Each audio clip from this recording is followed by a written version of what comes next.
Hello everyone. তো welcome একটা নতুন ভিডিওতে। তো এই ভিডিওটা মেনলি আমার নিউ হ্যামস্টার এনক্লোজার নিয়ে। তো আগে আমি যে শর্টসগুলো আপলোড করেছিলাম সেখানে যারা দেখেছে তারা জানে যে একটা ছোট কেজের মধ্যে ওরা ছিল। কেজটা খুবই ছোট, আমি যখন কিনেছিলাম অতটা জানতাম না যে কীরকম জায়গায় ওদের রাখতে হয় বা কীরকম ওরা কতটা স্পেস ওদের দরকার। যখন আমি হার্ডলি 1 মাস আগে এনেছিলাম একটা পেয়ার, তো এর মধ্যে একটা গুড নিউজও আছে আবার। তো আমি যখন জানলাম যে ওদের অনেকটা বড় স্পেস দরকার এবং আরও কিছু রিকোয়ারমেন্টস আছে, তো আমি এরকম একটা বড় এনক্লোজার ওদের জন্য বানাই। টোটাল টেবিল এটা একটা পুরো একটা টেবিল। তো এখানে দুটো সেক্টর আছে, একদিকে হ্যামস্টার আছে আর একদিকে আমার অন্য কিছু প্ল্যান আছে। তো মেনলি আপাতত একটা দিক আমি মোটামুটি সেট আপ করেছি ওদের জন্য, অ্যাজ সুন অ্যাজ পসিবল যতটা আমার পক্ষে সম্ভব হয়েছে সেট আপ করা। তো মেনলি এখানে কী আমি করেছি ডাইমেনশনটা আগে বলি। তো লেন্থ হচ্ছে, এই সেক্টরটার লেন্থ হচ্ছে 3 ফিট, অলমোস্ট 3 ফিট, অ্যান্ড চওড়া এবং হাইটও 3 ফিট। যদি হাইটটা খুব ম্যাটার করছে না, কারণ যে সামনে যে গ্লাসটা আছে ওটা 1.5 ফিটে। তো এর মধ্যে আরও কিছুটা মোটা বেডিং দেবো এবং এখন বেডিংটা যতটা আছে তার থেকে আরও কিছুটা মোটা দিলে ভালো। তো 6 ইঞ্চি থেকে 8 ইঞ্চি বেডিং ওদের একটা মানে রিকোয়ারমেন্ট হয়। তো সবাই তো খুব ভালোভাবে রাখে না, কিন্তু বাট ওদের একটা রিকোয়ারমেন্ট হয় 6 থেকে 8 ইঞ্চি একটা বেডিংয়ের। তো এখন আমি যতগুলো বেডিং কিনেছিলাম তাদের আবার 5 ইঞ্চ মতো হয়েছে, আরও কিছু আমায় এনে বাকিটা করতে হবে। তো এখন অনেক কিছুই বাকি, জাস্ট একটা হুইল আমি অ্যাড করেছি, বড় হুইল, যেটাতে ওদের সুবিধা হয়। তো রিসেন্ট এই পেয়ারটার 3টে বেবি হয়েছে। তো এবং সেটা আমার ওই ছোটো কেসটার মধ্যেই হয়েছিল। এইটা হচ্ছে একটা বেবি, ঠিক আছে, পুরো মার মতোই দেখতে হয়েছে কালারটা।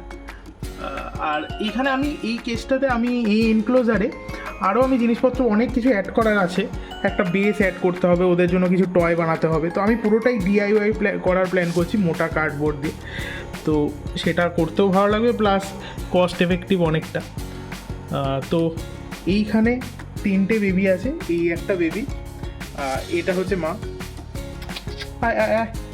হ্যাঁ, তো আমি এখন ওদের খাওয়া হয়ে গেছে, বাট তাও আমি একটা ট্রিট ওদের দিই মাঝে মাঝে এসে। এখন জাস্ট টেম করানোর জন্য খুব দরকার এটা, এখনও পুরোপুরি টেম নয়।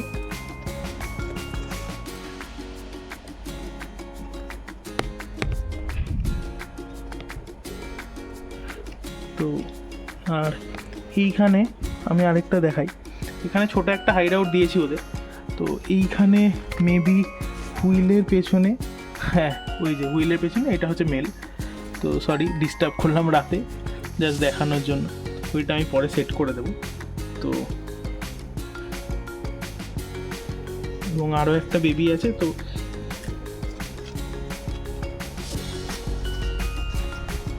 ওই যে ওইটা হচ্ছে মেলটা।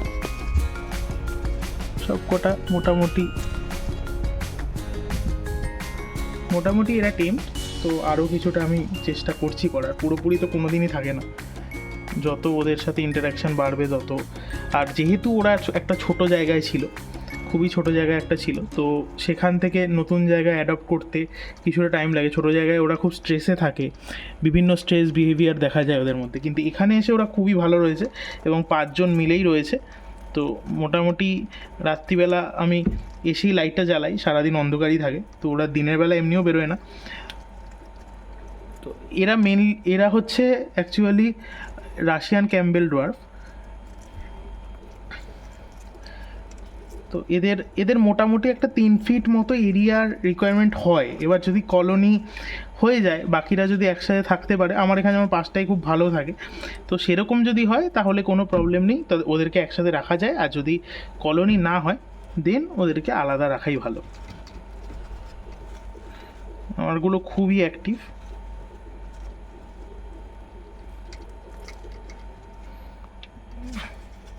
আরেকটা সম্ভবত ভেতরে বা কোথাও আছে।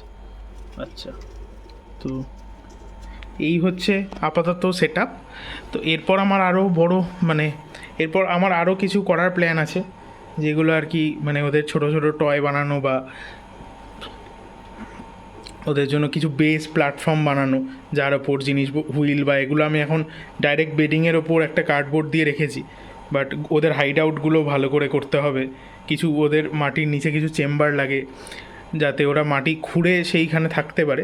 চেম্বার না হলে তো ওই জায়গাগুলো ওরা যে গর্তটা করবে সেই গর্তটা ফিক্স থাকবে না, ও চেম্বারটা করতে পারবে না, তো ওদেরকে একটা চেম্বার দিতে হয়। তো সেইগুলো আমি সবই করব আস্তে আস্তে। আপাতত বেডিংটা খুব দরকার ছিল, একটা মোটা বেডিংয়ের, সেটা আমি করেছি। আর বাকি হুইলটা আর বেডিংটা হচ্ছে মানে মোস্ট ইম্পর্ট্যান্ট জিনিস, সেইটা আমি করেছি। এবার বাকিটা আস্তে আস্তে করব। আর বাকি ডিটেলস আরও যা ডিটেলস করব সেগুলো আমি ভিডিওতে আপলোড করব পরবর্তী ভিডিওগুলোতে। তো সেইগুলোতে আপনারা সব আপডেট পেয়ে যাবেন। তো আজকের জন্য এই পর্যন্তই, ওদেরকে এবার একা ছেড়ে দিই।